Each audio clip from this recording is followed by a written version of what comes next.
It's high time for another crisp sandwich. Welcome back to the series where I make sandwiches inspired by your favourite crisps. Now, ridiculously, I've agonised over the BBQ beef hula hoop. I mean, it's an iconic crisp, maybe even the dark horse of the beef-flavoured crisp world. But it's also a crisp with character, charisma. I mean, look at that shape, check out the curves. And I just felt like beef and barbecue sauce was a bit meh for the hula hoop. So instead, I've gone bold. I'm making a sandwich I really want to eat, and the BBQ beef hula hoop is going to set this one off like no other crisp could. I'm talking brisket, seared in spices and slow cooked for 7 hours in beef broth, beer and sweet onions to echo that smoky sweetness of the crisps. And because too much meat and cheese can get a bit heavy, I wanted to cut through it with a zesty chimichurri. And the perfect sandwich needs the perfect bread, so I'm kicking things off with a chimichurri and barbecue beef hula hoop focaccia. This is honestly one of the best breads I've made in a while. And fun fact, the hula hoop is a crisp that withstands a baking, one of the few novelty shaped crisps that hasn't instantly burnt. Once the brisket was tender enough to shred with a fork, I rested the meat and reduced the sauce, keeping the onions whole for some bursts of sweetness.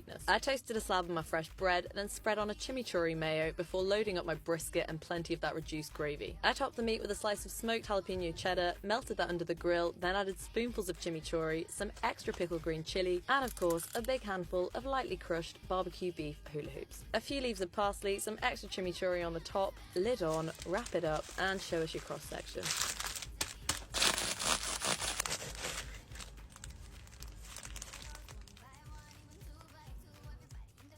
Yeah, every bit as good as I hoped, and maybe a little bit more.